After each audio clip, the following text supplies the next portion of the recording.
every one of them plays different too. Like the elementalist, you have like four different elements, and you switch between them to get different skills.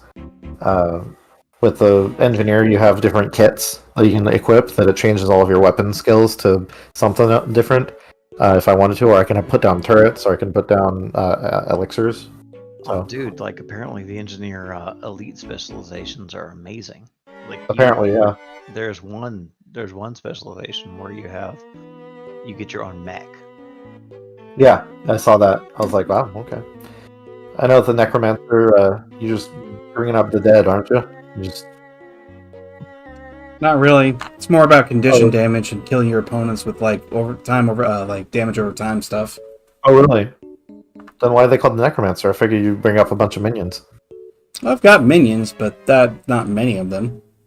Oh, really? I was playing with walking around with another dude that like he had a whole army with him, but maybe he was like level 80. He had like 8, 10 like dudes running around with him.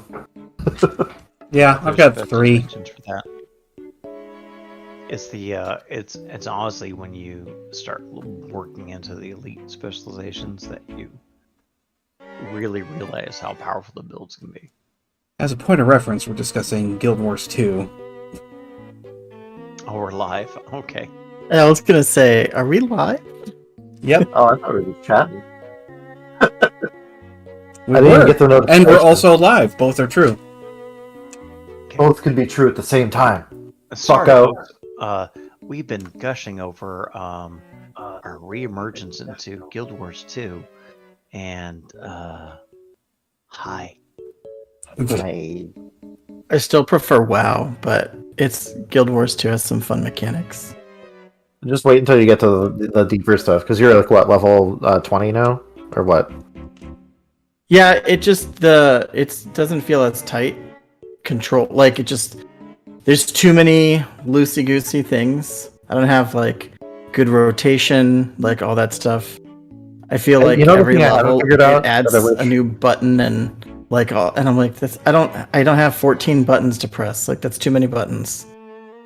That's the thing that I need is like I need a target, and then I need the Zelda lock-on system so that I can strafe the person. Because that's the problem I'm having is that like you said, there's 10 buttons on your keyboard that do skills, and then you have the F keys which do like your professions specialization skill. The F keys on a Mac require you to hold down the function button. Oh, that's gross. Because otherwise, it's like changing. So no. For all of us, get a PC. Ew, no. Why would I soil my house with that? Well, there's got to be a keyboard for a Mac that has. You realize that you have at least 2 people in this entire group that would literally be your total tech support for that, right? What? I mean, I have a PC sitting 6 inches away from me. And anyway. Yeah, I do have another keyboard that works, but no, it's like, so for me, I miss my multi-button mouse. I will say I miss my Naga that had like 18 buttons on it. That was really nice. Yeah. So we know what you're purchasing soon. The Naga. I don't know. I'm not feeling into it so much. It feels too. I feel zero connection to the world. My character is just like cruising. He like walks into a place and they're like, "We're getting eaten by basilisks," and I'm like, "Cool. How can I help?" And they're like, "Eat the basilisks." Okay, I did. And then it's like, "Thanks." And then every once in a while they'll be like, "There's a dragon." Like, oh. The personal story, yeah. Yeah, there doesn't feel like I don't know. I'm not feeling connected to the world. I'm when sure you that will change. That it just makes me think of a 10-year-old running his first D&D campaign. It's just like, yeah, I'll just like be like running through a path, and then all of a sudden there's an event. I love the events; those are very cool. It's cool to how living the world feels. Like it feels like there's stuff going on all the time. That's the thing. I don't feel like I'm part of this world. Like the world is way bigger than me. So I'm like, that's the whole thing. It's like I'm just some random dude in the world. So I liked so through my methodology of doing hero points and exploration only, I got to level 80. That's it. That's all I did. But the thing is, when you get to level 80, you pretty much can unlock all the story. Like all the story. Whoa. Yeah, Because the I'm story, I'm like, sure that there's as a you lot. level, like you'll get done with the story, and then you won't have anything until you hit like level 30. Hit level 30, and all of a sudden you get a letter in your inbox, like, oh, I'm continuing the story. So for me, who did Guild Wars 2 back in the day, I realized this method, which is, fuck it, just enjoy how pretty the world is. Get the hero points you need for your specs. Don't spec in anything until you find a build you like. And then hit level 80 and just do the fucking story. Yeah, What level are it's you, a very Scott? pretty world. What level are you, Scott, right now? 25, I think. Yeah. 24. It's gonna feel weird like to play it until you actually have like a skill rotation. Because right now you don't even have all of the skills that you can like mess around with.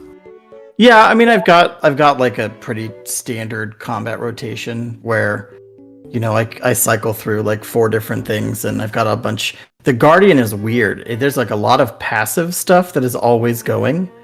That's what Like, I'm looking at. Like well, regen it's so and different than the, triggering Aegis and the- stuff. It's very focused on helping your allies, Yeah. you're a guardian. That makes sense.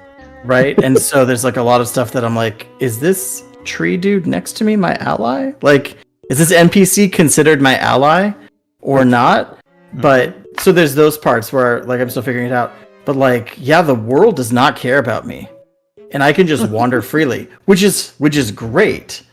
One thing I really liked in World of Warcraft was quest chains, where you would like start out a random, pick 7 mushrooms to feed my pigs or whatever, and if you followed that all the way through over a course of hours, then you would like end up, you know, gaining renown in that area and like being important. The heart quests, at least, all out to each other, like they might have a couple of layers within them, but like the person over here with the undead does not care about the person over here with the pigs. Like they're not connected at all. They're on their own deal. It's That makes sense. You know. it's live events. So live events Yeah. actually build upon each other. Well, there is D actually got to experience this. I'm dealing with like the Nightmare Court and all that stuff. That stuff Oh, is yeah. very cool. That stuff's very fun. I like that idea. But yeah, the other stuff is just like I'm like, are you selling me something? Are you teaching me something? I don't know who you are. There's and I click on you and like I can just send stuff to my bank from wherever.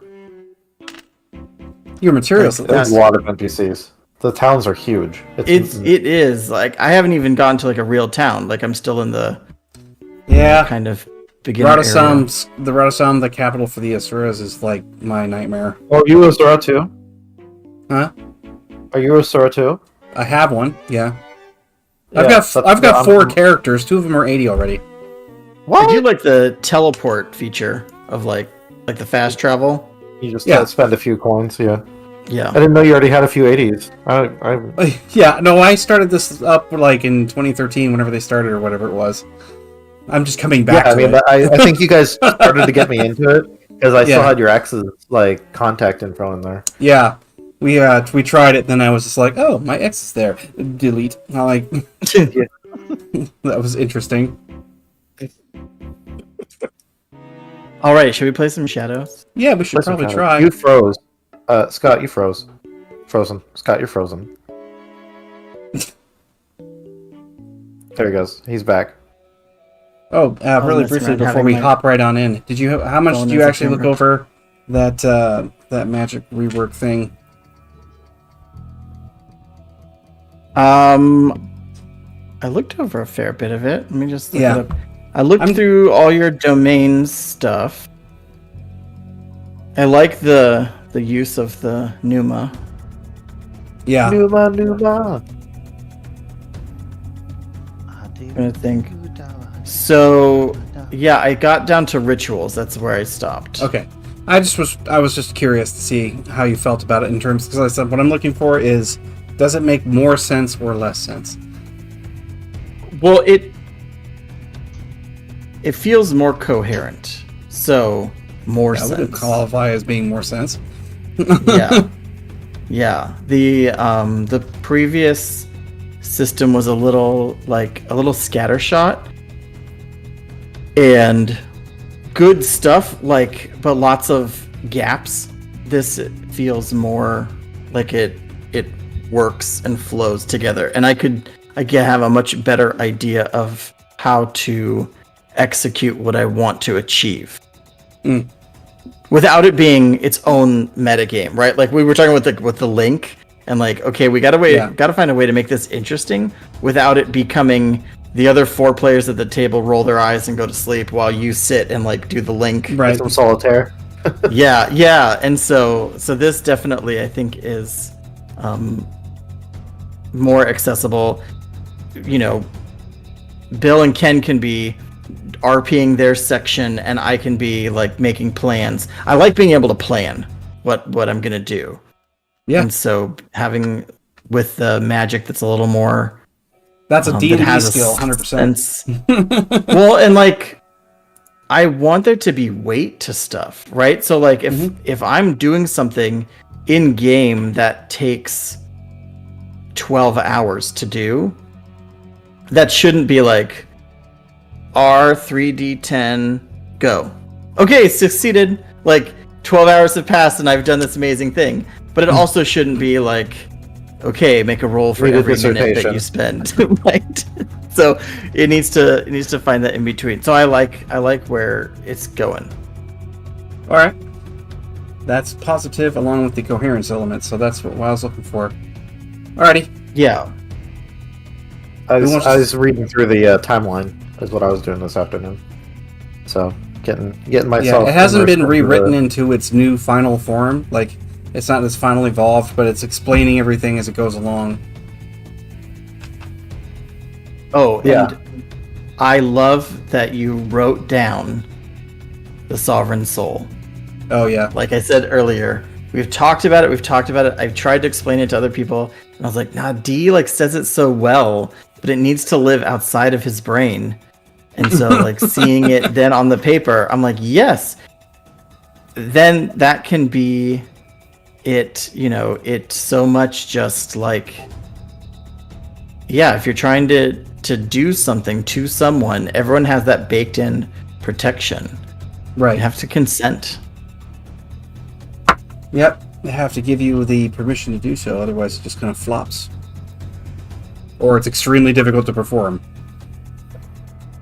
So Pneuma, by the way, so part of why I love that so much is because when I was doing Survey of Biblical Literature in college, we talked about the difference in translations and how when the Bible was written versus translated and how many iterations it goes through. Yeah. And one of the most important elements of it in the book of Genesis was the concept of Pneuma as this breathing life into the world. And it was a combination of, I think the word in Hebrew is roash, but it was a combination of this concept of the breath of life, your soul, that intrinsic essence of being, all of that. And then it gets translated and it's God breathed. And then a kid in my class got thrown out because he's God has asthma. As it said here that God breathed. And but that idea. So I love that idea of you're drawing in that breath, and it is the breath of creation. And there's a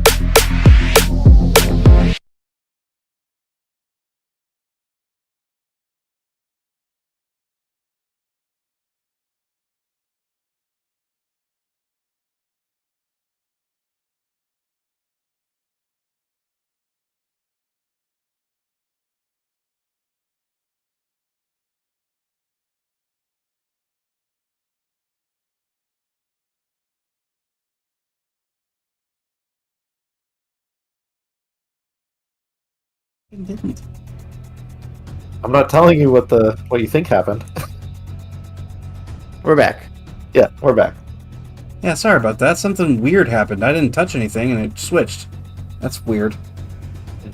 I don't know what to tell you, because I didn't BRB shit. I didn't see you moving Maybe your you just hand. noticed Bill going off camera and it did it for you. There you go. Yeah, he's got a thing set. Well, alright, let's get a sit rep going. So last time we had, so the last two sessions have been really just a standard normal session where we went shopping, because I think normal sessions would be at least 4 hours or so, right? Yeah. Or so. What? I agree.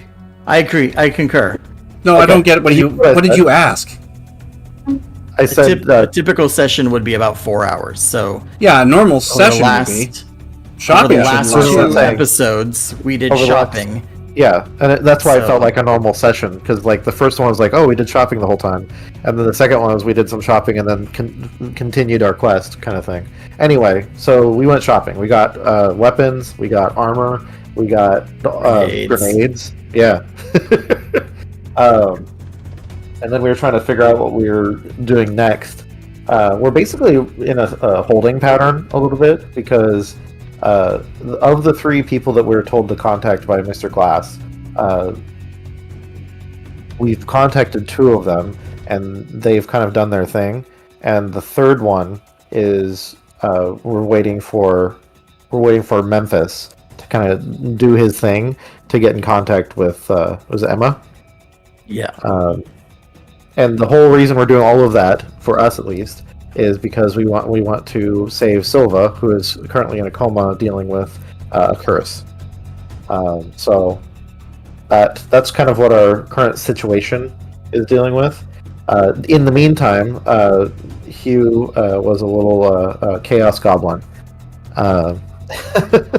and he went back to his client, who was trying to learn more about the slip jets. Yeah. Was that the slip jets? I'm doing this from memory, by the way. So,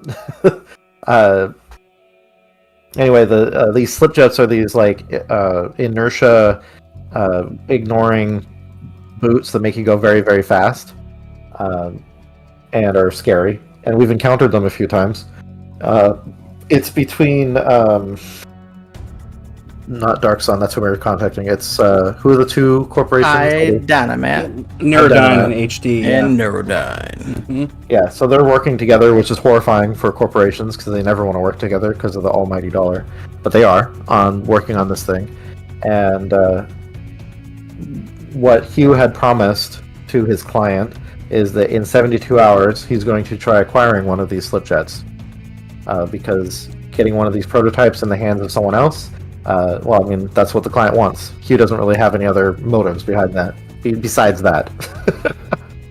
Anyway, Hugh came back to the group and basically tumbled everyone else into part of it. A moment I thought that was very funny was I called my contact and I implicated him immediately by sending him all the information that I had about everything we were doing.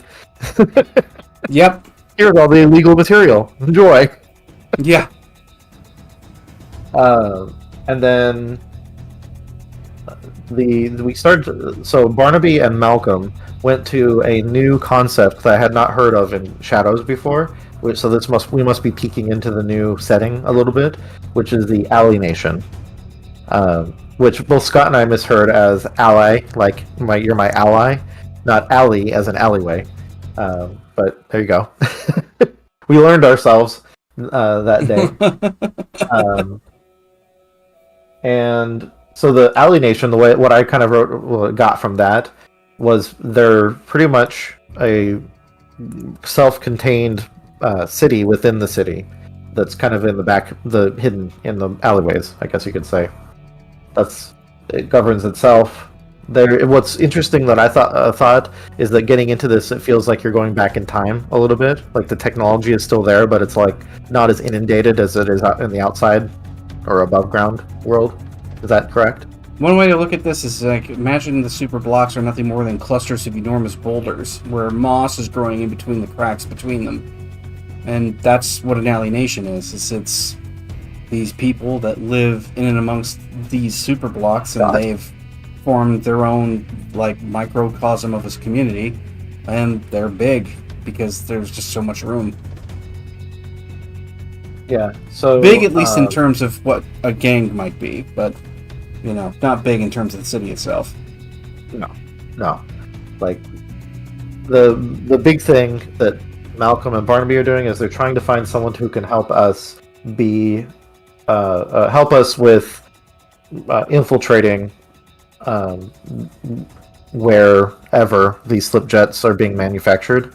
Because I had sent off an email to my contact, one of my other contacts, the one of the people we were told to talk to. I can't remember his name right now. And hopefully he can help us find where they're manufactured, so we can go find them. Same with my contact, Radicast. He's trying to find someone who can be our eyes in the sky and kind of help us get in. So that's what Malcolm and Barnaby are doing. And then Hugh and Danny are on a fool's errand, or at least they're going to be soon. They're going to try just contacting John Darksun. That's why I said it last time anyway. We're just kind of like talk to this massive corporation and say, hey, knock, knock, knock, do you guys want to fuck up these other guys? And see what they say. Probably a better... My name is John Darksun, and I got this job on merit.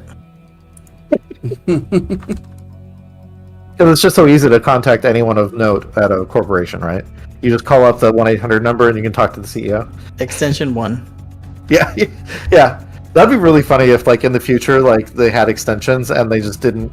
No one would ever guess that it was just, like, a single-digit number. Like, 1. How'd you get this? Okay. And the last piece of the thing I'll note is that I named that episode Fupa. The thing that Barnaby was going to be pushing for was what again? Barnaby and Malcolm were going to the Alienation to try finding someone to help us. It's pretty much the same thing that Radicast is doing, but you guys are doing it on the street. Help you what, though? Find somebody to help us. Like, to help us be like the eyes in the sky, or to help us infiltrate, pretty much espionage. Like, we're just trying to find people to help us with espionage. To be able to infiltrate someplace. Because if I'm not mistaken, wasn't it to find talent that could actually use, like, digital resources or any other kind of industrialized skills, right? Yeah. Yep. That's why I said eyes in the sky, like people who can be technical. I'm just asking because the way that it came through was like, yes, help, obviously, but help in what way? It was very broad for me. Right. Alright, well... Let's see here. Who do we want to start with at this point? You said we got Danny and Hugh at the office. We got Barnaby and Bill. Let's stick with that for a second. Alright. It's gonna go. Probably a bit much. Okay. So, yeah, we were on ground, on foot. We were walking into the entrance of this sort of strange this alienation that you've never been to. And to be honest, you've been out in Central Park for so long, Bill, that it weren't even really sure that this kind of a thing existed. But now you're kind of walking through it, and there's a minor amount of amazement to it. There's a lot of, like, hijacking that comes from something like this, where, you know, power or various resources are being pulled in from the surrounding buildings in one way or another. Because you'll see that there's enormous cables and wires and all kinds of things being pulled out from underground through gratings or any other kind of opening or aperture they can find. And they're being hooked into either generators so that they can produce heat during colder months, or it might be powering up the various things that allow them to cook. You know, they're doing whatever they can, and it's congested in here. There's a lot that goes with it, and, you know, they're functional. And it's clear also that there's just so many of them that any kind of, like city authority is going to have difficulty pushing them out because they're so harshly ingrained inside of this. Whatever the super block was, it's kind of create a sort of perfect environment for people like this to really exist and be protected. And just from a minor point, the tactical level of this is probably going to work in their favor the most. They can move upward in layers using fire escapes or any kind of lattice work that they construct for themselves, or structures that they build, along with any kind of homemade sky bridges that go across, linking things over. They kind of have all of this because most of it is in the dark. It's down here as part of Lowtown. Most people just don't really give that much attention to the people that live down here. So the fact that they're sort of building up, you kind of envision that they almost seem like, mold growing in the corners of your shower. It's kind of like that. They just seem to be, but much harder to remove. But yeah, we start pushing through. Does Bill have any thoughts about where or what might be of interest? Or you can also roll awareness checks or any kind of like streetwise. So we'll do some streetwise checks, but at the same time, like given the kind of sense of community, it's almost like going into Glen. Yeah. Right. He's felt more connection here in this environment than he has in Night City proper. He has streetwise 7.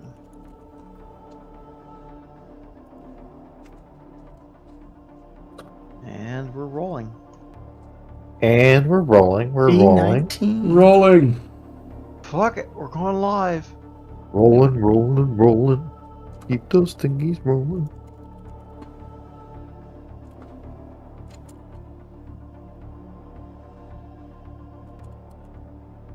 Holy shit.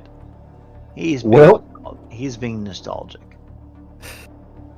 What'd you wind up with? Crit fail. Yeah, nostalgic indeed. Yeah. He's just being nostalgic going, it's a little bit more busy than I'm used to, but, it's got a village feel. Yeah, villages were packed with people that are obviously...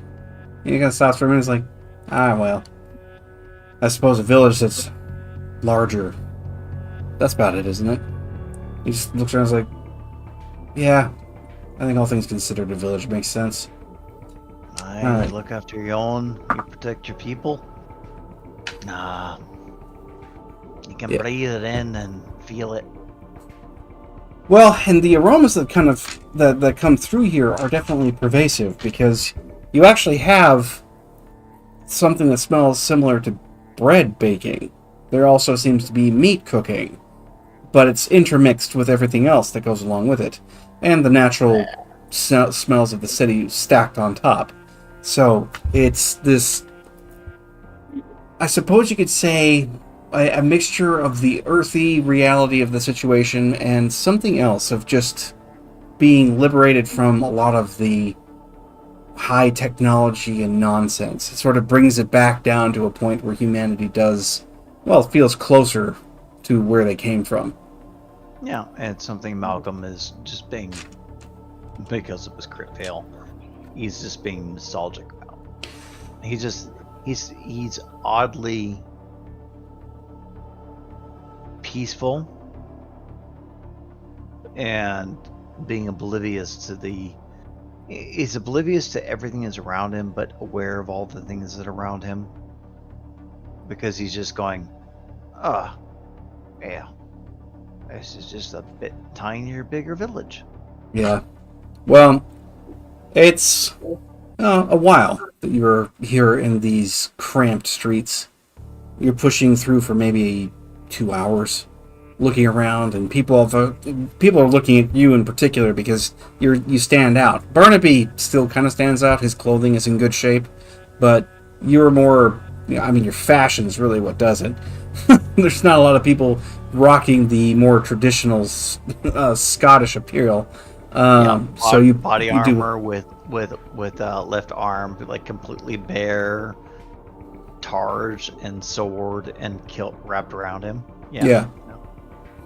Well, it's funny enough. It's like it gets that attention because one, you'd stand out, and two, you're almost like kind of closer to a lot of the people here as well, given the fact that you kind of a little roughed up. After that 2 hours time, you guys have fully made it through to the epicenter of this particular nation, and here there are cloisters of plazas and more or less like wider open areas, clearings that would have probably just collected refuse or forgotten entirely, or could have been where they would store all of their garbage and dumpsters, maybe smaller back-end lots or things like that, totally absorbed by this community as a whole. And it carries with it like you've hit downtown, but downtown in a more ruddy way. And when you start to peruse through, people around here start having, like, they have this odd sort of image, almost like that you'd see for like a house emblem or something like that. And there's a few people that actually carry them as tattoos, but it's just kind of sharp and basic in its design. But it kind of comes up and goes across at a slight angle, almost like it's all, like the side of a home, like if you were looking at it from the side. But you can tell that there is this sort of like hooded figure that sits beneath it. No facial features or anything else. It's all silhouette. But you've just got that sort of like wall and part of a roof going up at an angle, covering over this, hooded individual. But it's only from like the chest up. So it kind of gives that look. But there are a lot of people that are carrying these sorts of emblems, either, as like I said, actually inked onto their skin, or you'll see the image drawn onto things. Even the walls, sometimes clothes, but it's pretty apparent. And there's a lot of people, especially those who look like they're official in some capacity. I mean, they look like, well, I guess police, but for this inner area. They carry these symbols and they seem to wear them with pride. Hey, Barnaby. What am I seeing? Clown markings. Underdwellers. This is the Underdweller Nation. This entire area? All of it. Yeah. On the outskirts, it's not so apparent, but it's definitely them. And he's like, So Clown and Ken. Yeah. They seem to be pretty tight-knit. And there's a lot of commotion here. You're even getting, like, mixture of music, almost like this place is lively from, having certain smaller events, almost like street performers. And when they say, the city never sleeps, they mean it. At nighttime, this place wakes up completely. It's almost like it goes dead during the day. And right now, because of the time that we're pushing, people have gotten together and started gathering around. There's lots of uproariousness going on. And you don't have that lull at the 3 a.m. mark that you normally would. It's almost like it just intensifies and gets even more intense. So Malcolm's kind of smiling. Yeah. He's just kind of, because, crit fail. So he's just being nostalgic. He's going to smile. It's like, hi. Clown and Ken. Yeah. He's like, I actually understand. Well, let's see if we can find somebody who can understand what we want. Maybe somewhat, hopefully. He just goes wandering around. Now, the interrogation bit of this begins. If you want to go ahead and just do like an investigation check. Although it may not be necessary to roll like that. I still want you to do it.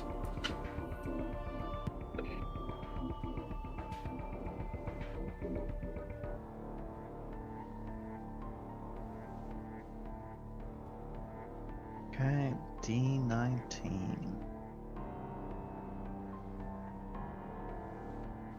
Let's see. D19. Shall forever live in infamy. God. There you go. 15. Okay. So you kind of pick out some people that look interesting. You're just kind of like, maybe them, because they're kind of closer knit, almost a band of thieves type feeling. And Barnaby just kind of acknowledges. When he starts moving in that direction, something catches his eye, and it does it fast. And where he's looking, there's a area that is partially covered. It's using some of the material that's in and around. It's created itself into a structure that's a lot more stable than most. So it looks like it's actually been set up with like I-beams and more, powerful like load-bearing equipment and so on.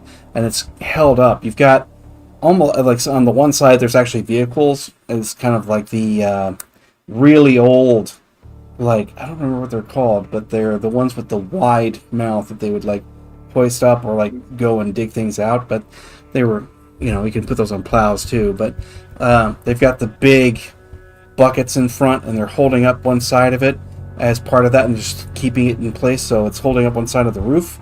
And then you have like load-bearing members underneath, so it's totally stylized with the way that it is, and it's using equipment that's probably almost a century old. But it would have taken them a time to like move all this in here to make this happen. And it's almost like a cafe, because you can smell all kinds of food and other things coming from it. There's pillars of like steam coming from the back where the kitchen seems to be. There's a counter that sits underneath at the far back wall, fairly close to actually one of the larger buildings. And there's a good number of people going in and out of here. They seem to be pleasant and moving around and having a good time. Nobody seems to be offsides.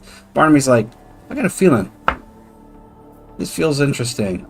You notice how it looks better than everywhere else? And he just goes, you actually, Barnaby sees him smell things like,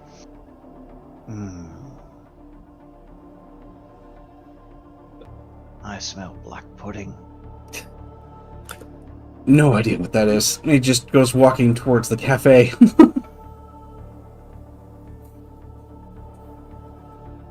And when he gets to the doorway, Malcolm's kind of happy because he smelled black pudding, which is just blood sausage. Yeah. And he's like, no, this is where we need to be. I'm fine. But when you get inside, it's actually fairly broad. You're looking at a sizable place. It can hold maybe 60 people. At the very least, it's actually much larger than most of the other booths or other areas that are just like this in the same vicinity. And you step on the inside, you get a couple of looks, but nobody's really stopping you at this point because you've moved in and not been hostile in any way or degree, and you definitely don't look like cops.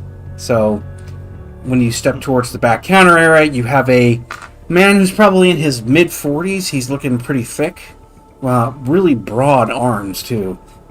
Bald pate and kind of sweating. It looks like he's been in the kitchen for a while, but he's got a bandana that goes around his head, and he's got some tattoos and ink that go around it like that. And there is definitely the sign of maybe some kind of former enhancement from back in the day, but it may have been some kind of implant that went wrong or whatever else. It creates a sort of almost dark, spidery vein type look to it, but it's more right angles than it should be, so it looks like somebody hit like glass with a hammer, so it looks more jagged. But he's just kind of like, no. And he's just like, seasoning local cuisine, are we? Like that, just looking at the two of you as it come up. And Malcolm just kind of leans forward and this is like, I smell blood. Do you have black pudding? He's just like, sorry, I don't know what that might be. If you were looking for meat, we got that. What I'm looking for is sausage cooked in blood. I can smell it. He's just like, you can smell it. It's like, Barnaby's just like, yeah. Well, most of our time has been spent on the outside, So we've been looking to sample cuisine, yes, but couldn't help but notice the place looks pretty interesting compared to everywhere else. He just nods his head. He's like, yeah, I built it myself, put a lot of things together to make it happen. Seem to also be able to serve pancakes, which is pretty popular around here. Pancakes. Making waffles. And Malcolm is like hyper fixated because the thing is, like, he has not had like blood pudding in so long, and the fact that he smells kind of like this like nostalgic blood mixed with oatmeal mixed with sausage encased in meat. He's having a moment. And he's like, let me describe it another way. And he describes it exactly like I just did to you. And it's like, is that what I'm smelling? He just scratches the back of his head. It's like, I mean, I got something that's similar to that, but I wouldn't say it's exactly that. Bring it to me. He's like, well, happy to oblige. He just looks over at Barnaby and he's like, how are you going to pay? Barnaby's like, well, I mean, our credit's good here, or he's like, yeah, credits will be fine. Just hoping for cash. He's like, I don't keep cash around on me like that. He's just like, I'm not charging $10,000. I just was hoping for cash. He's like, shrugs his shoulders like, yeah, I guess, but no, credits is all I got. So Malcolm actually kind of reaches into one of his pouches because he's got pouches around him. Because remember, he resurrected and he had some sold gear. Mm-hmm. And he pulls out a silver coin. Oh, nice. Bartering. The guy just stops where he's at. He's like, whoa, what do you have there? What you got there? The proper blood sausage. He like takes it, kind of gives it a look. Does the whole like the literal in the teeth kind of gives it a bend thing, and he's just sort of like, damn. All right. Based on your description, I think I might be able to whip something up. Be the first time though. Don't have any casings, but if you're okay with the center bits. And he gets this predatory look, like his eyes don't go black, but he gets almost a feral look, going, "Aye." It's like, can do. Flips the coin, catches it, sticks it in his pocket. He's like, all right, we got special order, like that. And he goes back towards the kitchen. And Barnaby's just leaning on the back, like leaning on the actual countertop at this point, just looking around at everybody. I mean, you've got like the whole low-hanging goldites and all that other stuff just kind of in here, and it's a weird contrast because you have like the modern day stuff stolen and put around because we've got screens that are kind of in here showing what might be happening on local news and that kind of thing, but it's more retro compared to what the more modern, out towards the city stuff might be able to use. And here, not every surface is a screen or something you can interact with, so they have to kind of put it up as its own thing.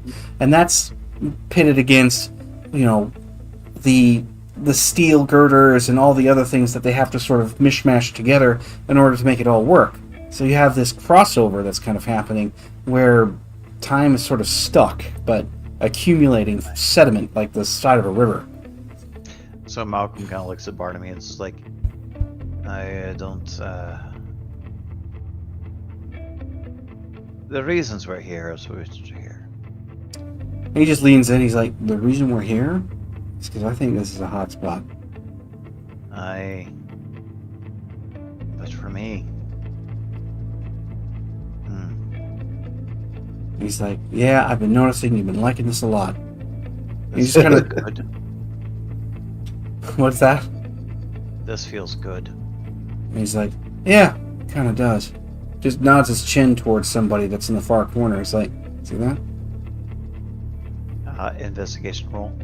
No, just look where he's looking. Okay, I'll look where he's looking. Well, you see this kid, he's got some kind of setup in front of him, and he's operating a smart brace. He also has a monocle up, and he's hooked into something. And you can tell that he's near the wall, the outer wall, towards the front where you guys kind of came in, but in the corner. So to your right. And he's in that far right corner, and he's busy working away, and you can see that he's doing something in rapid motion. He's not sitting there and doing something recreationally. He's doing something with direct purpose. And he's doing it well, because you can see that, the way that his focus is, he's in what he's doing. And he's ignoring everyone else around him. He's probably not more than 20, 21, something like that.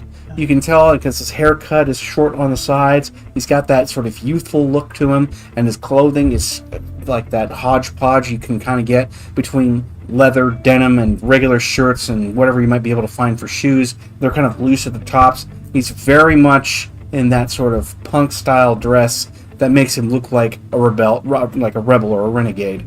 And he's just sitting there working something really hard. So Malcolm is just side-eyeing it.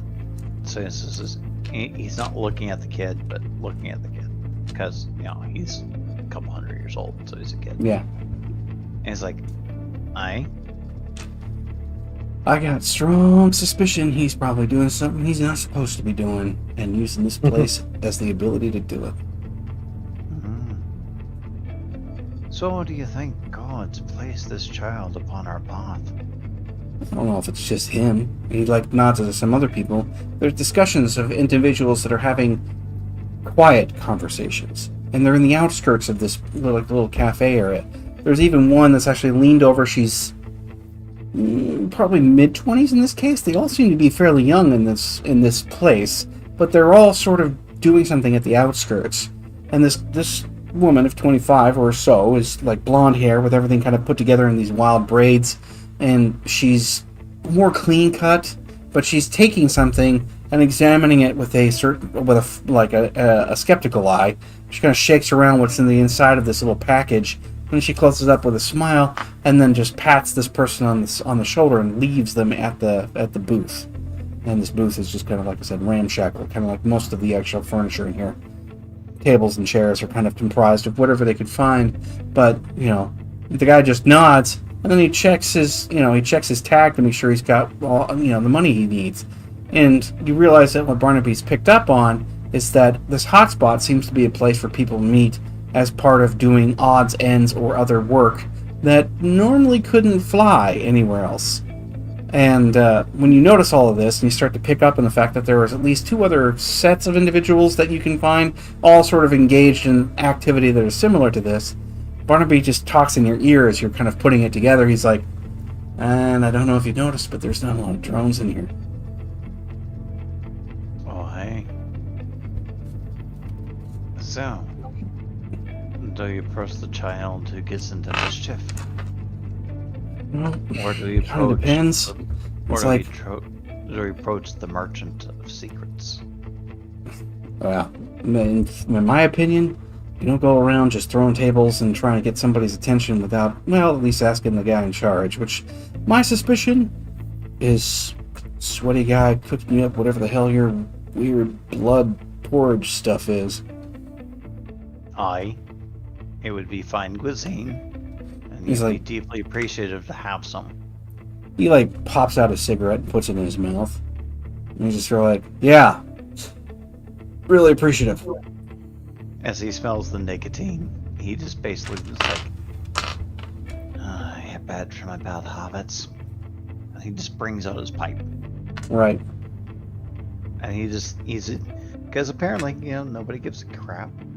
So Nope. he's puffing on his pipe right next to Barnaby smoking, like, well, let's see how the God will will this to be after a good sausage. So close. Take the first one. Okay. A little around 20 minutes later, you have this bowl full of what seems to be, ground meat of unknown origin with the oatmeal and the rest of it. The instructions were actually followed pretty well. By instructions here, description is what he's going off of. But, he's managed to put something together that kind of comes close. And like he said, no casing, so he can't put it into a sausage form. But the general concept of the innards seemed to be pretty on par. And he sets the bowl in front of you, and he's like, well, yeah, he's like, wait, basically pulls the coin out. It's like, just so you know, I'll open a tab because I don't have change for this, and this is fairly valuable, and a single bowl is not going to be enough. So as he takes the bowl in his hands, he kind of smells it. Yeah. And he speaks, and it's like, and then I'll pay. And he basically is not even looking at him. He's like, well, then I'll pay for other things. And won't it, Mr. Barnaby? Yeah. the And implication. Barnaby's just like, and basically. he takes the smell. yeah, So, like, does it smell like? yeah. Like it said, blood it's pudding? coming across to you as pretty damn close. Of course, And he asks as he's smelling this because the thing is he's fully engaged in this dish right. because it's blood. It's like he looks up and is like, animal blood. Yes. And he's like, yeah, why the hell would I use anything else? And he's just like confused by the question. It's like They're not human in here, right? it's like good. I wouldn't want to have to take exception with this. And he takes like what the utensil that he has, and he takes a bite. Yeah, the guy's just kind of like, what the fuck? Like, he just doesn't quite get what the hell you're saying. It comes pretty damn close. He's probably only a third off, but it's damn close. And he did it off of a single solitary description that you spent maybe a minute and a half going through, and he came up with this as the product. And he takes a bite, and he just looks blissful. Because remember, crit fail, nostalgic. Yeah. So he's being nostalgic. It's like, I am missing a half pinch of fennel, a quarter ounce of salt and pepper. But that, my good sir, is brilliant. Is he like 14 years old, lived in a single-story apartment? Like, he tastes like that was a sheep raised on the highlands, things like that. It's like now if you were to encase that, you would have a proper blood sausage and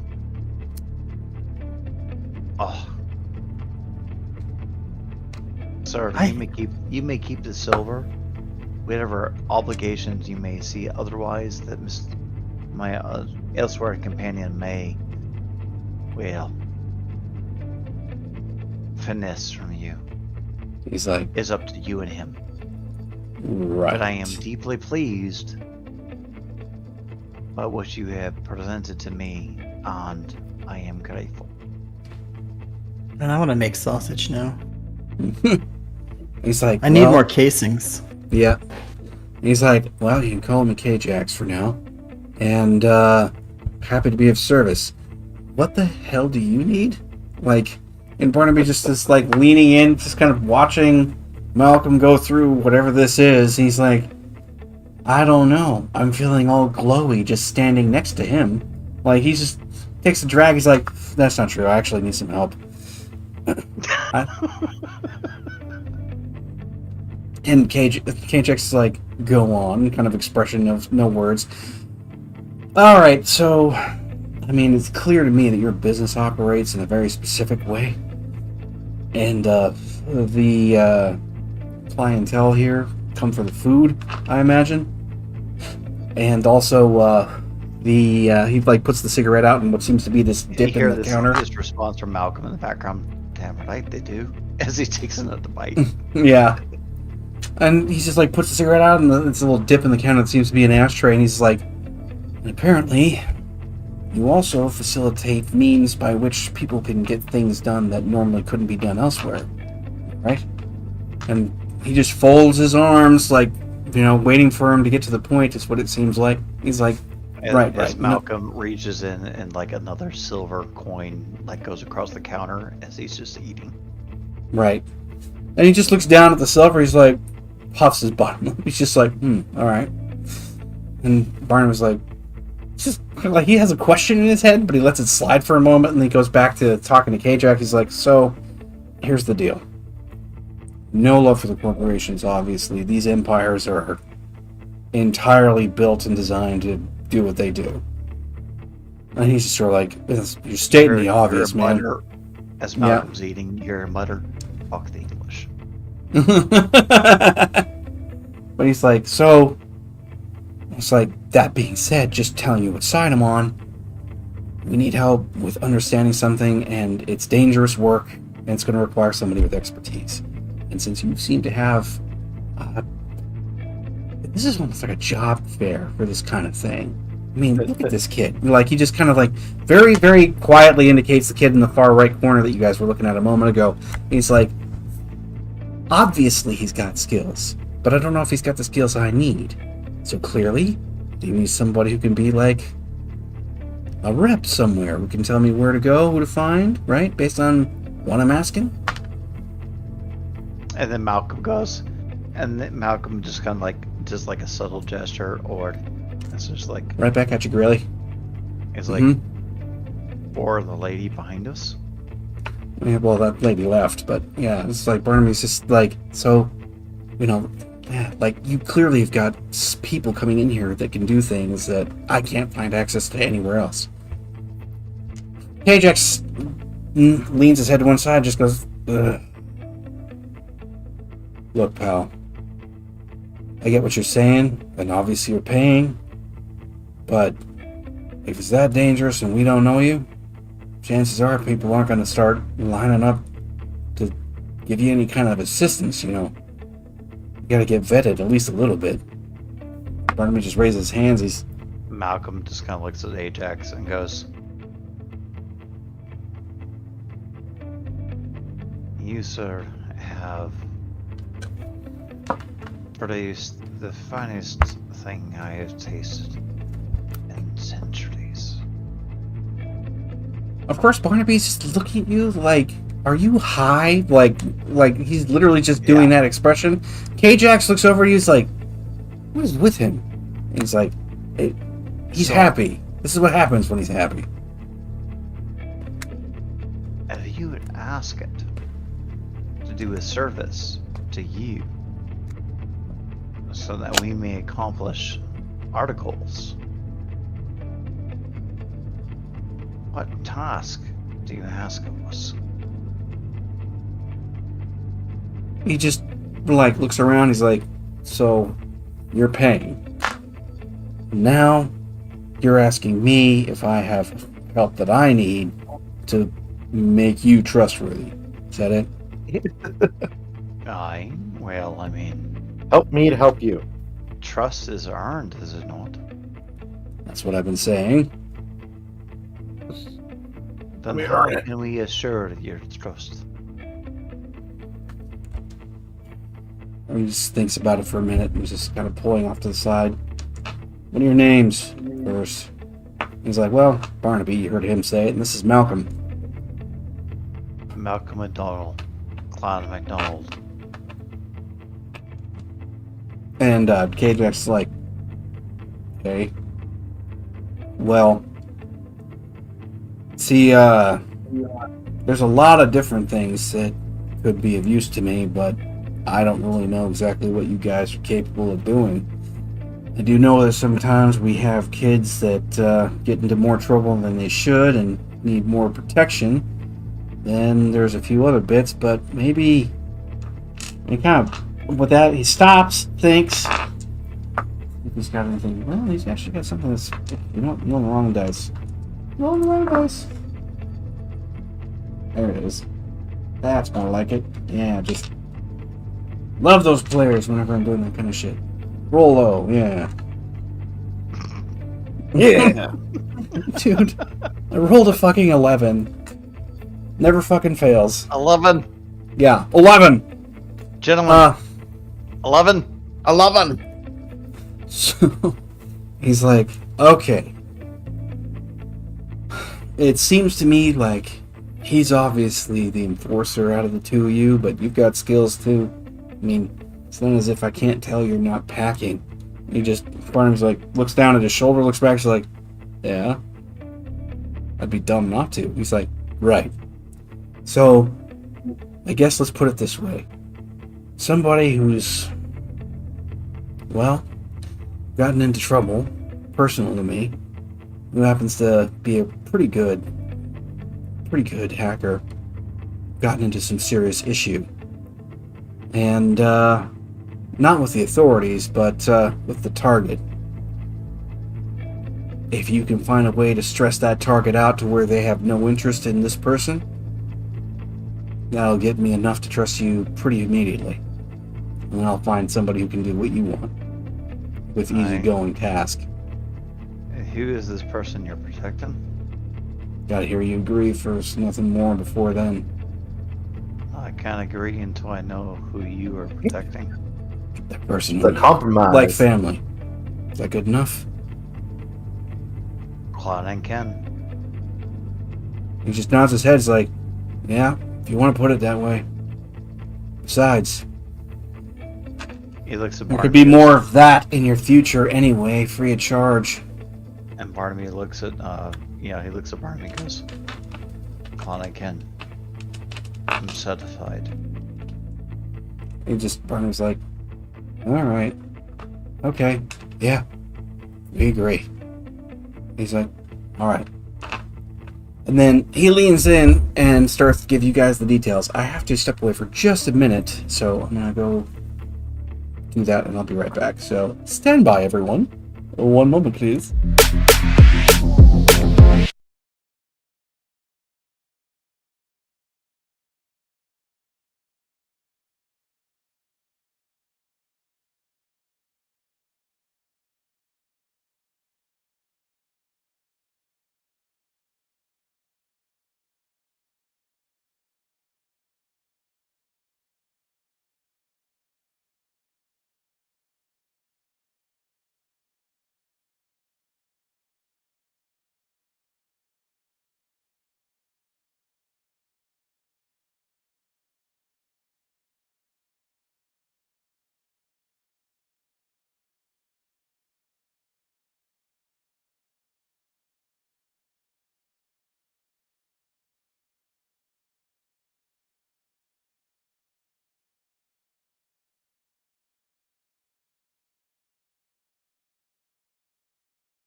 I've never been able to replicate that.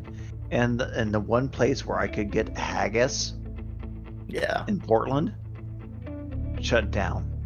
No. That's Oh, Oh, it's yeah. fucking horrible. I can't get fucking haggis in Portland. Norbert Haggis in Portland. Oh, and you can't import it because it's fucking internationally banned. Why is it banned? Because of fucking some federal statute that blocks it. It's like Kinder eggs. Why are Kinder Eggs banned? Because of the small parts you can swallow? Yeah. No, because communists in China. But go on. What? Alright, so we're back. Welcome back to Shadows. Right. So he, like I said, we'll basically do this. The scene will end right there when he leans in to give you guys the job, and now we're gonna flip over to Danny and Hugh. Oh, real haggis has been banned in the U.S. since 1971. I know. Bullshit, right? But you can get it back if you don't have the lungs. Back to Danny and Hugh. I'm trying, dude. Okay, so when we get back in the office, the first thing is Hugh gets his We got our matching uniforms. yeah, we got our uniforms on. Very nice. We're just having a dance party. No, the first thing he does is get out the 2077 version of the Keurig, and gets a pod in there and starts making some coffee for us. Yep. You're in a tiny little wall office and just kind of moving about. I'm going to do my first roll, which is I'm going to do an investigation check just to get us started on ways to contact Darksun. And while he's doing this, he's recapping. He's like, so our goal to Danny, he's telling this to Danny, but for the benefit of our audience, our goal is we need to contact someone at Darksun who might be able to provide us with assistance, financial or manpower, to disrupt this new technology that Hyde Dynamat and Neurodyne are working together on. I feel like if we find the right person, they will be very interested in the fact that these two corporations are working together. I cannot imagine that they don't already know about it, but the fact that we have an in or a plan, they might be interested in. So anyway, investigation check is coming in while I try to find out what I know about how to contact this corporation. While I'm doing that, Dee, could you give us a rundown of what Dark Sun is all about, like what they make and who they are, and just give us a little lore dump? Dark Sun is a corporation that's been around for a long, long time. Their original establishment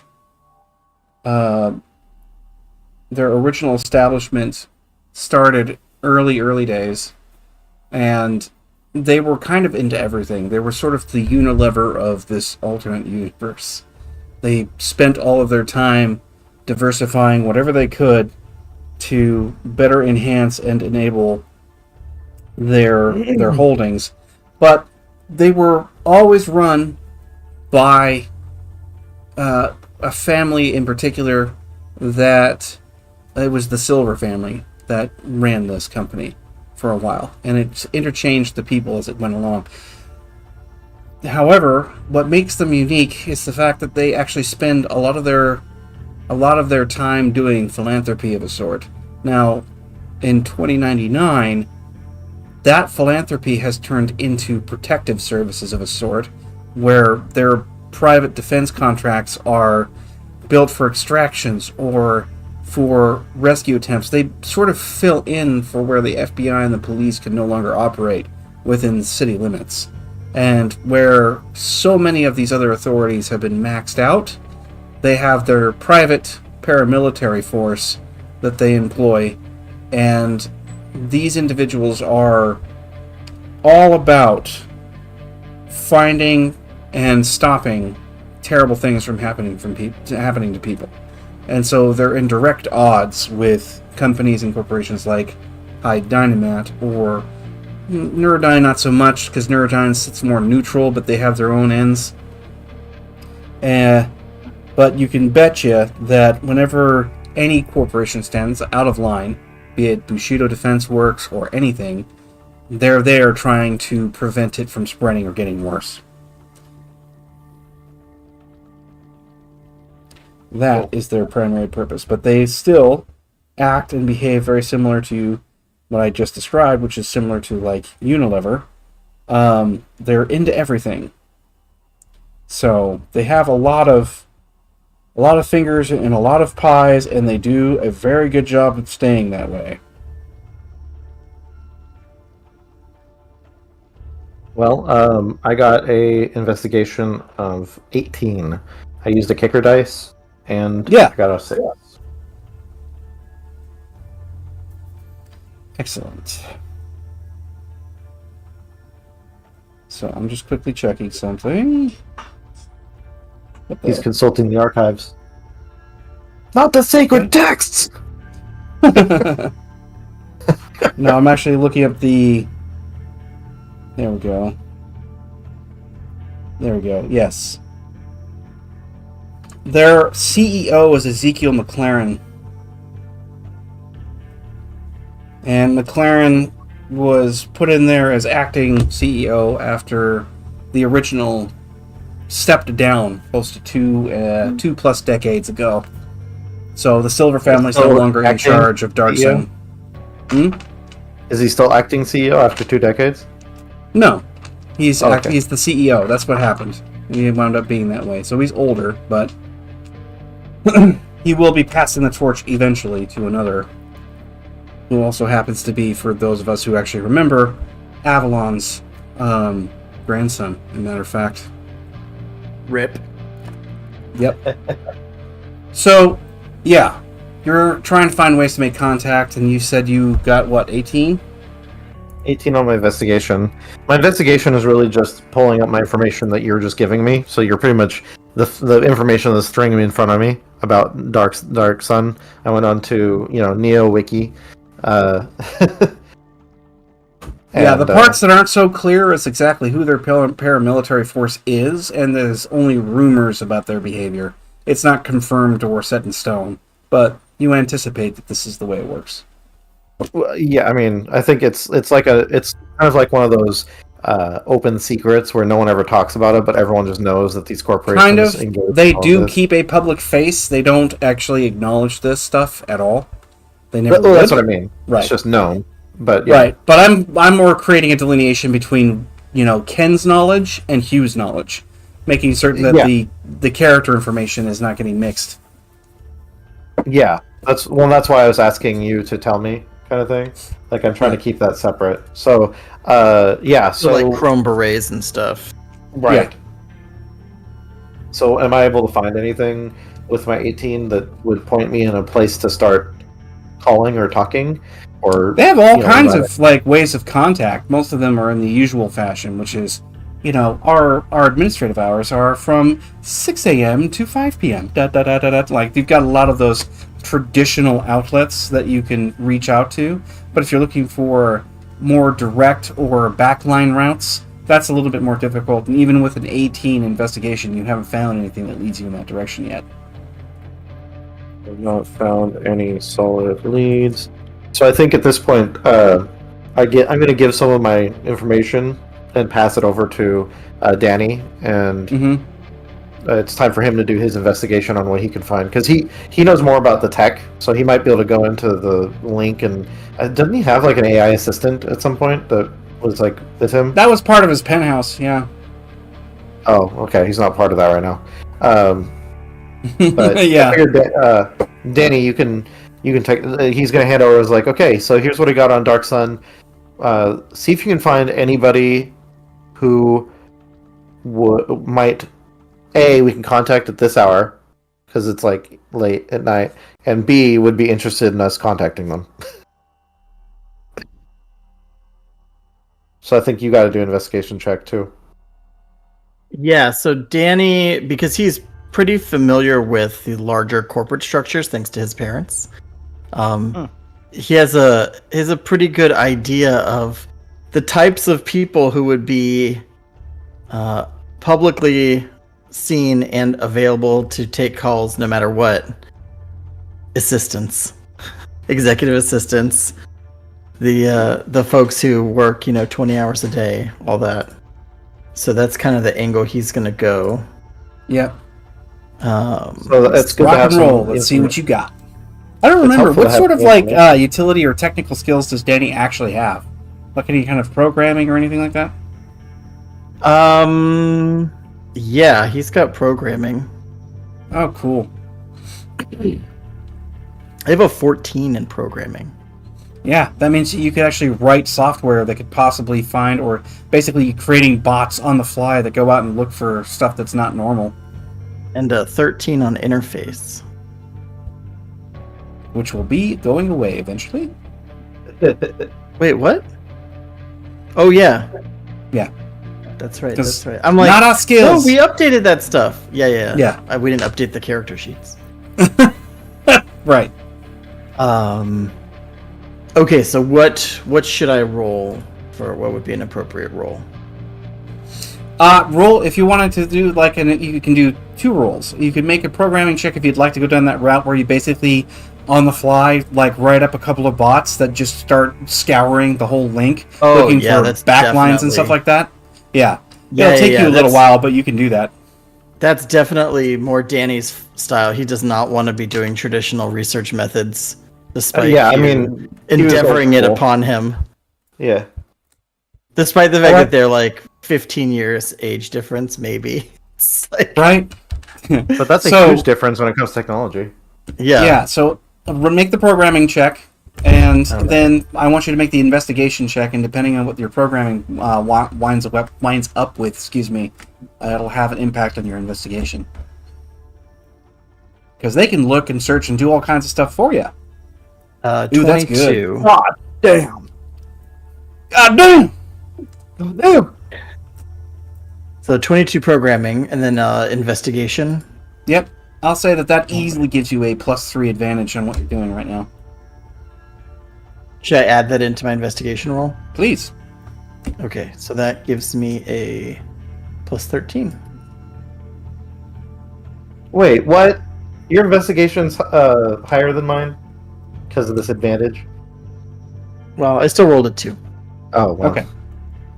Still wasn't able to actually pull forward any, but it's like it takes a while. After maybe 2.5 hours, you've been programming and searching the rest of it, you don't really find other information that could lead you to a backline or a way of contact that would be outside the norm.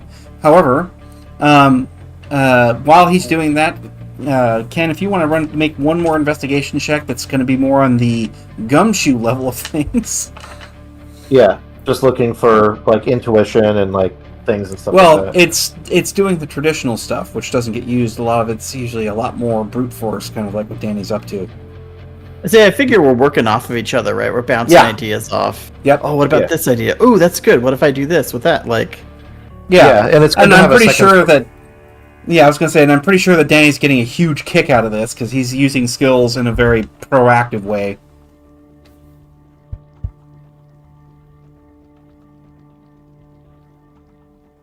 Let's see what you got.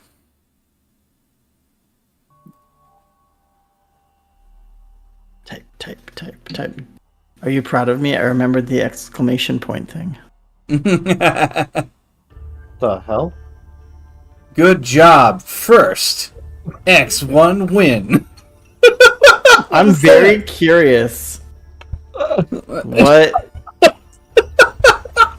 For those of you who can't see it, you just like went to go do the dice roll and it popped a weird ass looking GIF. I think I put in, instead of /R to do roll, I put /GIF, the G for GIF. Whoops. And so That's just took hilarious. I took the 1d10 plus 11 plus 1d4, and that's what I did. First. Yeah. Alright, I'm gonna leave that there with my win. shame. Yeah, well, That's hilarious. good emoji there. Yeah. Oh, and by the way, Ooh. you nailed it. You got it. I was going to say you might want to think about using the spots, but you don't need to with that. You start picking up that you're like, okay, so brute force isn't working, and general searches and the rest of it don't seem to have like yielded any real good fruit. So you start doing old-fashioned investigative work. You start going around on any kind of like social media website or anything else where they could possibly have like a network together. There's no such thing anymore as LinkedIn, but you do have ways that people connect all the time throughout the link to keep things moving and going. It's how they still do their advertising. I mean, when it ain't broke, don't fix it. And so you locate more and more information about lower level individuals within the company, and you start to amass a hell of a list. And you start seeing that there is a kind of a hierarchy of individuals that might be of note. There's a man whose name is Robert Wesker, who happens to be Robert Wesker. From Raccoon City? Write him down. No, but I knew it was coming, but no. No zombies. Damn it, no zombies. No zombies yet. Yeah, that's actually true, because there's an archetype called dead men, and that's exactly what they are, except we're more dangerous.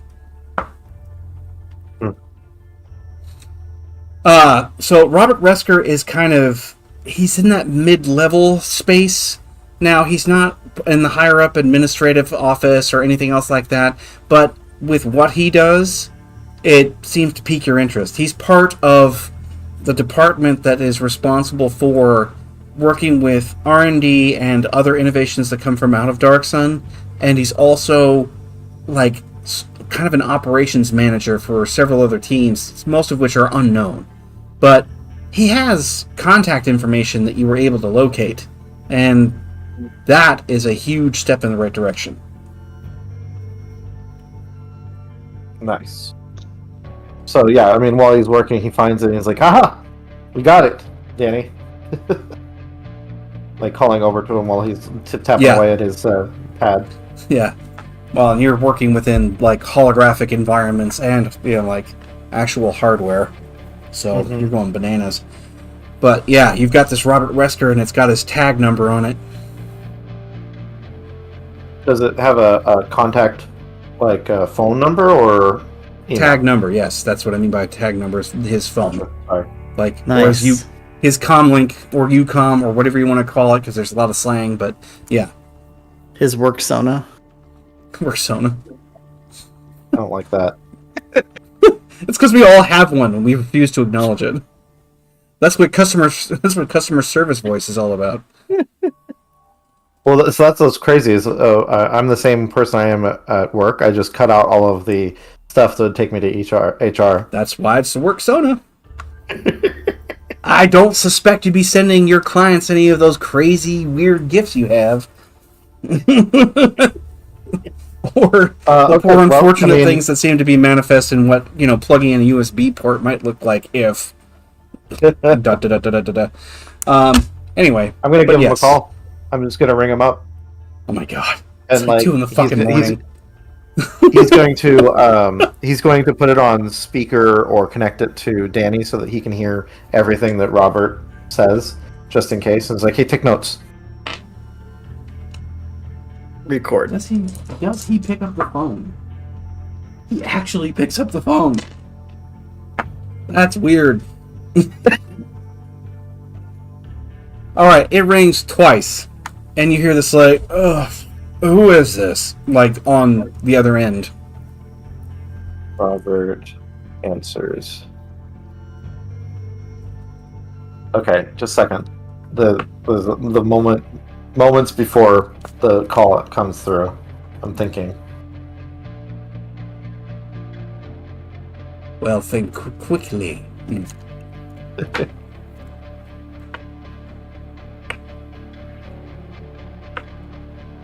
See. I mean, of course, he's going to say his normal greeting. It's like, good morning, Hugh Mann here. I'm at your service. How are you doing, Robert? And it's like, I'm gonna hang up if this is some kind of prank call. I don't know how you got this number, but you'd better be very careful in the future. Do not call me again. Oh, absolutely not. I wouldn't call you if it wasn't the utmost importance. I've got information that you'd be very interested in about... almost said Dark Sun. About... Hi, Dynamat and... Neurodyne. This is Danny, like Neurodyne. saying it. Neurodyne. Do you know if does the word slipjet mean anything to you? And he's sitting there like, there's a pause. You get the sensation he's about half a millisecond away from like just going end call. But he stops like right before that and he's like, who the hell are you? Why or what? Hugh Mann? That can't be a real name. The name my mother gave me. I appreciate you recognizing it. Was your mother's name? Whoa. Well, man. Yeah, well, he goes silent again for a minute. He's like, you have information about competitors. Why should that be of any interest to me? Well, I'll let you know. From my understanding, you or Dark Sun and High Dynamat are not in the best relations, and I am trying to alleviate them from some of their from the technology because they tried to kill me with it. It gets this like crazed chuckle laugh on the other end. It's like, what? Well, no, it's just it, but it's cut off. He's just like, you're kidding. You call me at 2:12 in the morning, saying that you have information, and then you tell me that your very next objective is to steal company property from our competitors. Mr. Man. I didn't say Mr. Man. I never. We said would have that, called Mr. you earlier, but it took a while to find your number. and there's this like intake of breath, but it's like it's very sharp and very quick. And he's like, "I'm gonna hang up now. You have a good day." And he goes like that, and he just hangs up the phone. He looks at Danny. He's like, "I think that went well." Yeah, I got his address. Good work. Let's go. Oh my god. Just Danny and Hugh just We're like a morning show. Like, next up, we're gonna do a prank call. I can't deal with the two of you. It's just Well, what's funny Danny is and the that- man. Morning drive time. The Yeah. man. morning drive time. Anyway. Well, what's funny is that like when Hugh's with Malcolm acts as the straight man. Danny's just there to like is like, "Oh, I see a fire here. Let's get the gasoline." All right. So Actually, what he's going to do is like let's prepare some information, and so he's going to pull. So over the next 2 hours, what should I roll for this? I want to pull up my information or my since everything. Well, don't forget that you've subletted your portion of your contract out to someone else. You know, your contact at this point, who you've paid a significant portion of money to accumulate and organize a whole bunch of information.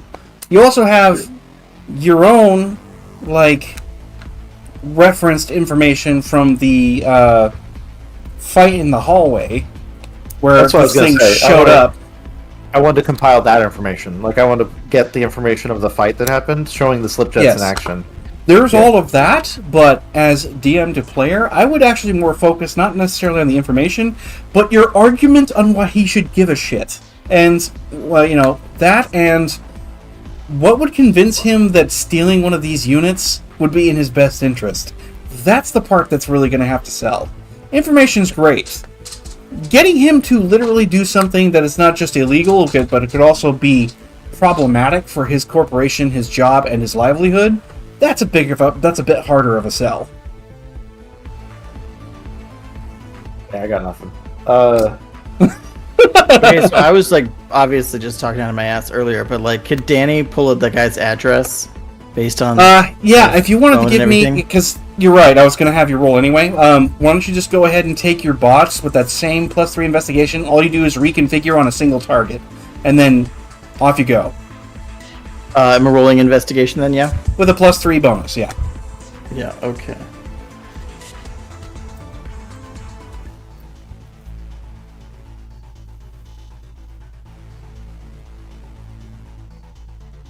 That's 20. exactly what you needed. 20. Yep. Same as finding his number. You actually do find this man's address, and you find it through multiple layers of like digital infrastructure because it looks like this is not Well, public. now we know who he is, so now I can, reprogram those spots to look specifically for this dude. Yep. He likes So- blueberry pie. That's my end. All right. I'm assuming that you guys take some kind of jumper cab to get to that location. What? No, it's like 2:00 in the morning. Yeah. I suspected that that Hugh was going to be like, "Let's go to his house now." Like, I couldn't help but feel like that was what he was going to do. Hi, mean, I I'm think- Hugh Man. It's 3:00 in the morning. Let's talk. It's You Amazon man! Ultra Prime. They just tuck you in. Yeah, his business Well, card no, just has can you his imagine how name, his terrifying that would number, be? his number, and at the bottom the byline just says, "Get ready for some shit." Like that's literally all it is. Yeah, no, I figure that we will. We should probably wait until normal hours. Yeah, Sure. wait until normal hours, and then. So here's a thought, and he's talking to Danny. It's like, so obviously, Mr. Wesker probably doesn't want to commit any crimes, and we're not going to be committing any crimes. Obviously, I'm just doing my job. I'm So- a minor. No, you're not. You're He is a minor. He's only Is he? 16. Yeah. I'm thought he was 16. Oh, okay. What's the age of consent in? It's That's still different. 18. Age of consent and age of culpability are different things. Oh my god. And I'm suddenly very awkwardly having a conversation with I you in didn't your ask- you office didn't ask alone, old man. I locked the door. You have the button Oh, under no, your dude. desk. It's like I'm not running this game anymore. the Matt, We're the Matt stopping. Lauer button.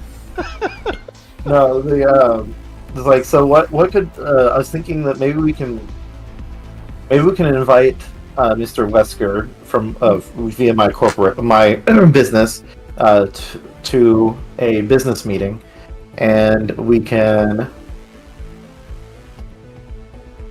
And he's just like he's leading off just to like he's thinking out loud. All right. Well, Okay. while you guys are what thinking if out loud, yeah, we go ahead. dreamwalk him first and make him think it's his idea. Oh, that was a great He's move. planning on going hardball fucking Inception. Exception. Yeah. mm, I don't think that would work. We, what we should try doing is finding his project. Your phone rings. Okay. I'm gonna incept Hugh to make him think that it's a good idea to incept this guy. It happens to be Barnaby. Hugh Man here at your service. He's like, you don't have to give me that Sausage King crap. of the I know you Midwest. know who I am. Oh, did I know? Yeah, you knew it was Barnaby. It just says Jeeves on your phone. It's like- Yeah, Anyway, yes. Hey, how can I help you? he's like, well, actually, things got a little bit interesting from where I was trying to attempt to make some inroads, and well, we've got one, but we just gotta work a little bit to get in there just a bit further. The task itself is relatively smaller compared to most, and we should be able to take care of it in the next 24 hours. Yeah. Long story short, are you still at the office? Yeah. Yep. Well, we're gonna come and meet you there. It'll be a little bit, but we'll be there shortly. We'll probably have to do some day work, and I had an idea about having to solve certain problems with working throughout the day that I know we'd have to deal with. So, I'll see you soon. And he hangs up the phone. It's I want to. gonna be about another 40 minutes before they show up, but yeah. I want to do a tactics roll because Yeah. I'm not a creative person, and I don't know how I would make any kind of like case towards Wesker on how to like forsake all this stuff. The only way I could think of is like finding out if he's got some like project that's due or something that he needs to be doing that he is lagging on, and then we can use that to like, hey, this could help you do this kind of thing.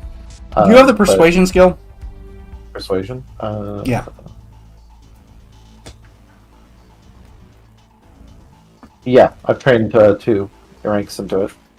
Okay. Whatever we're doing in terms of your role-playing elements, I can help you out with tactics rolls to some degree, but I can also say you're probably going to want to roll on your persuasion whenever you're having this conversation if you get to it. So, I'll roll the Yeah. tactics just so I can like at least get an idea of like the angle of attack, because like I'm just not a persuasive person. well, you can go ahead and roll, but we'll get to the 40 minutes here that passes by where Barnaby and Malcolm show up at the office. In role playing sense, the tactics roll is him thinking for the next 40 minutes on like and talking with Danny on like Yeah. possible angles of attack. Right. 1D, Well, and then- whenever we show up, Barnaby's like, "You got coffee still?" absolutely, and he's already got a pot going, ready to go. I thought we did pods. Well, the pods make a pot. Oh, big. Oh, the big ones. They're like this big around, yeah. Yeah. Well, he just walks over. He pours himself a cup, and comes back into the main area of the office. He's like, "Oh, yeah. So, we might actually have a decent link to making certain things happen in the future on the regular if we can pull this off. Good for business for dear Excellent. old Hugh over there too." Yeah, I'm always looking for more contacts. Well, all right. Long story short, we found ourselves kind of neck deep in an alienation called the Underdwellers, and Well, they've gotten bigger since the last time I'd heard about them. And even more than that, they've got their own internal network of people who do all kinds of things that are on the outside of the law. He takes a sip of his beverage. Malcolm was so enthralled with their blood pudding, or whatever that is, like, he just kind of like he liked it a lot, and they cook real meat down there, so it was interesting. He takes another sip. Point is, like, it's not my fault you're an unsophisticated savage. and he's like, right, I'm the savage. Anyway, he like takes another drink. So here's the deal. There's an owner to an establishment that's in their central plaza. Okay? Goes by the name of K-Jax. Looks like K-Jax has got himself some trouble that he'd like to have solved that he can't touch by himself. And mind you, we're kind of doing this as like a form of internship because, well, we're outsiders and they don't really trust us yet, and this is the whole point. They want us to prove that we can be trusted and that we'll do what we need to do for them, and personally I have no loyalties to anybody in particular, and well, it'd be kind of nice to actually have a group of people that actually operate like this having our back, because you never know when we might need the extra assets. So, long story short. Background here, Clonigan is important. Yeah, you've been saying that a lot. Anyway, the way it works is, this guy's, well, a friend of his has a kid who's been getting into trouble. Looks like they actually have a good talent for, getting around, doing a little bit of, hacking, that kind of thing. Runs by a small group of people that associate themselves as vigilantes, working to improve what's going on the link. Only problem is, he had got himself wrapped up with the wrong people for a job that didn't accomplish what he was wanting to accomplish, and now these individuals seem to want to keep threatening him with all kinds of blackmail and things like that. So he's kind of stuck in their position. Which means that if Malcolm, myself, and anybody else who's capable of it can do two things: eliminate the threat to this kid and wipe out whatever nonsense they have that's keeping him hostage, we've got an in, and we can actually find somebody he says has the hacking talent to get us around with what we need. Eyes in the sky and all that. He just takes a sip of coffee. That is excellent. Yeah, I figured that we could probably accomplish it in a day if we do our research right, but like I said, Malcolm the Cadaver is going to need some help with getting around during the daylight hours without having to put on sunblock. SP-800. Yeah, he's like, so I got to thinking about it, and I don't know why we never thought about doing this before, but if we can pull some resources, we might be able to get him some good old-fashioned, well, armor, but a helmet that's full face cover, and mag sealed, gets every inch of the body. He can work outside in the daylight without threat of sunlight being a problem.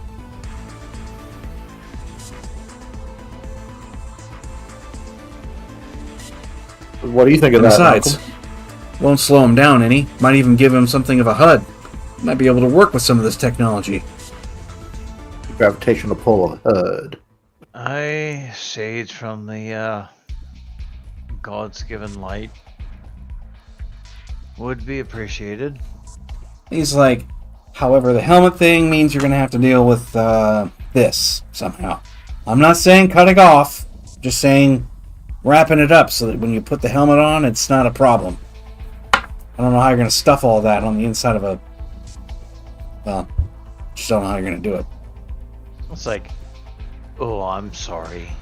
But he just kind of grabs his beard and flicks his hair. And says, some of us are more blessed within the Lord's eyes. Barnaby's just looking at you like, You got sassy. right. Yeah. Anyway, I've got a couple of addresses to try, and it looks like the kid's probably being holed up in some place where they're watching him. I guess probably some rowdy ass motel in like Lowtown somewhere. Dixon said, "We get What's this kid his name? cleared, do it clean. Might be able to get there." What's the kid's name? Let's see here.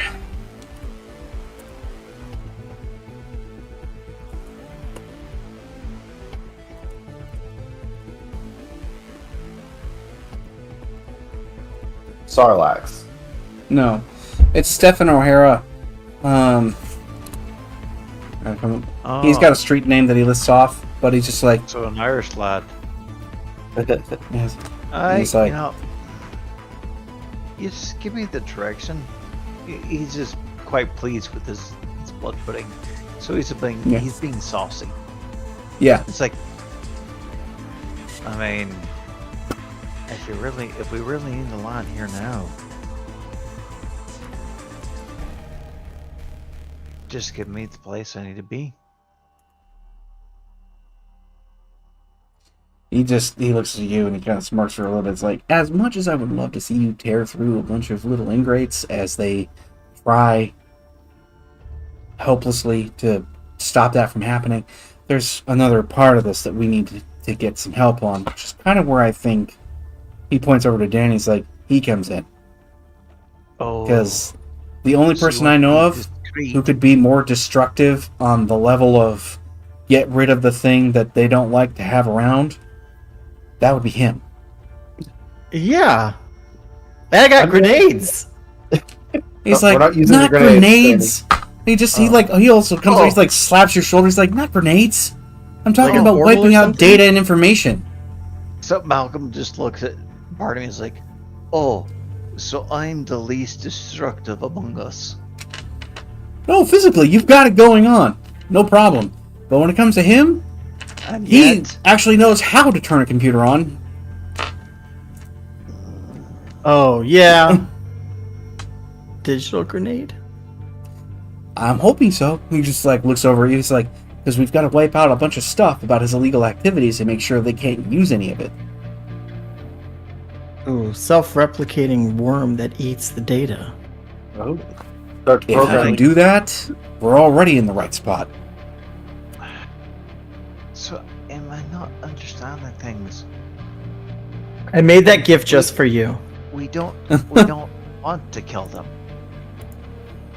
We want to bruise them up real bad. Make sure that they understand that they're screwing with the wrong people. That's for sure. But we also have to retrieve any and all remnant of data and make sure it's destroyed. I'm pretty certain that if they decide that they're going to be wily after the fact, we want to guarantee that they have no backups, no copies, no nothing. All right. So Danny, you take care of that, and you want them scared. Is that what He's you like, want? K-Jax is the one who wants him scared. I don't think he said anything about getting him killed. Just said get him off his back. But we also have to make the data's the hard part. Aye. Which, like I said, that's where Danny comes in because he knows what he's doing with that stuff. I don't. All right, Danny, can you take care of that?